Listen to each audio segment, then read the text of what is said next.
Hi, I'm John Tickles, and welcome to Remote RPGs. If you've noticed here on Remote RPGs, there's something important we've left out of this show for too long. It's something over a decade old. Not the Super Nintendo, the GameCube, the PS2, no. It's time for me to fix my mistakes and put some Genesis into these videos.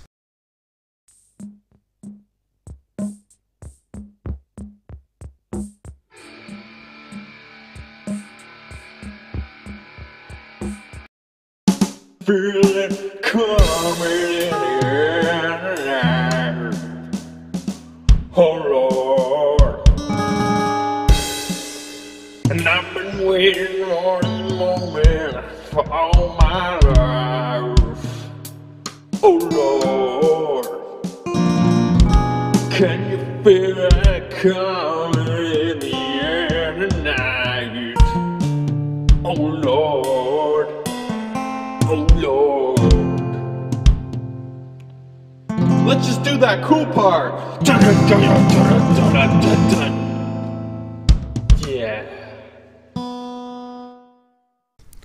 Okay, this Genesis, which isn't half as amazing as my talent, but still not bad.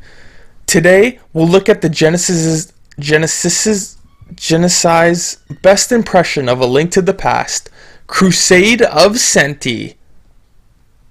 Not a prequel to 50 Cent, but that would be a much more thrilling game.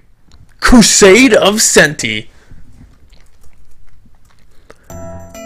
Released by Atlas and Sega in 1994, Crusade of Centy is an action RPG that will make you wish you were playing Zelda, but it does have enough charm to make it a great game on its own.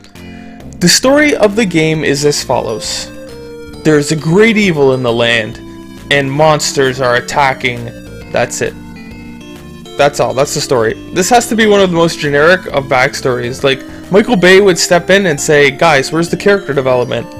Anywho, on his 14th birthday, our young hero, Corona, is given a sword and a shield, as per the tradition of his town, and told that he has to train for defeating the world's evils. A pretty dangerous tradition if you ask me, because the only evils I had to beat at 14 were Team Rocket and Algebra. Corona has to go out and save the world from some ambiguous threat, and that's basically the story. There is a small twist about how all evil is less evil than you thought it was, but there's still nothing too mind-blasting. I know the story in video games wasn't all important in 1994, but it certainly isn't a plus in this game. Let's get into the gameplay. The game takes place from the top-down Zelda perspective, where you run around with the sword in a very similar style to Link from Zelda, of course. However, there are actually some pretty key differences, such as the use of a map screen, and you don't get items in this game, but animal partners who do all sorts of different things. You get a total of 16 animal buddies, and they're kind of like your items, like the penguin who freezes things for you, or a dog that holds enemies down. He also holds you down, but that's not cool, Atlas.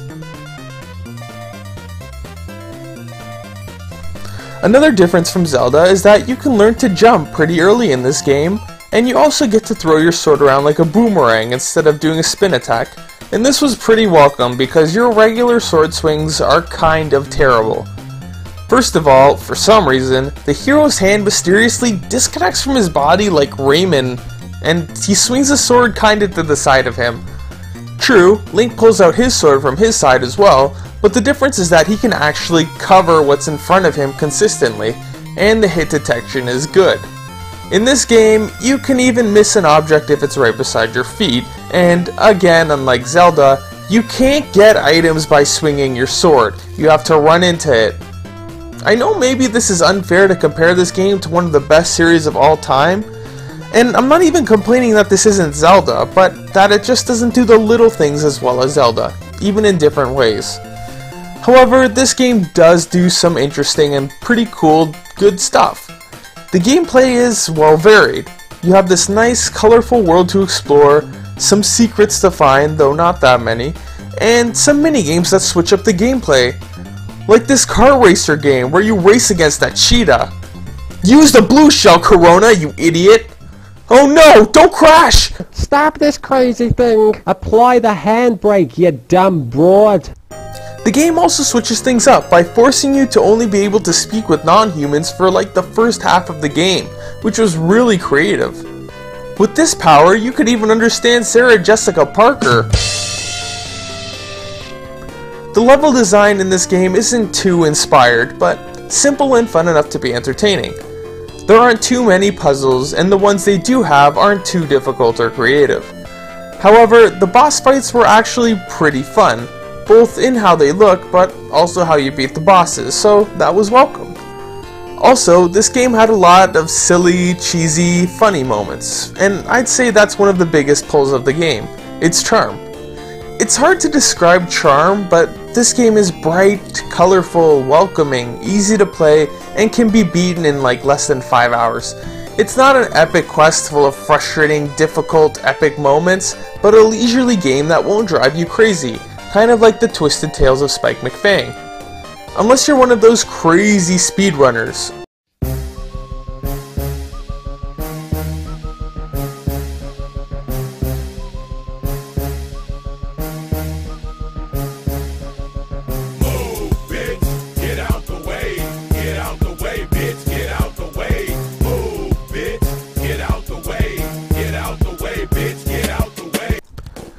The music in this game is actually pretty good. The Genesis is certainly capable of having great music, no matter what other people say. And Crusader of Centy proves this by having a varied and memorable soundtrack that you'll find yourself humming a lot of the time. The graphics in the game are actually pretty good too. It's a very colorful game, and I like the little details to animation, such as the hero actually turning around in a normal motion, and more. There are a ton of very detailed and colorful locations, and they're pretty memorable as well. The bosses in particular were very graphically interesting. So all of this is on par with what you'd expect from a 1994 Genesis title. Overall, I'd say that the graphical style is best described as a mix between the Twisted Tales of Spike McFang and A Link to the Past. It's good. In conclusion, Crusader of Centy is like the children's version of A Link to the Past. It's shorter, easier, simpler, and not as creative or well polished, but still a great game for those of you looking for a Zelda-esque title, but you're not willing to commit a lot of time. However, if you want to pick up this game, then be ready to drop some serious cash, because at last check on eBay, it's going for $230 plus for the card only, for a less than 5-hour game. Yeah, as appealing as that sounds, I believe I'll pass on this one. In any case, it's a pretty fun and underrated game, but certainly not criminally underrated like Illusion of Gaia or something. Well, that's all for now. I'm John Tickles, and I look forward to our next random encounter.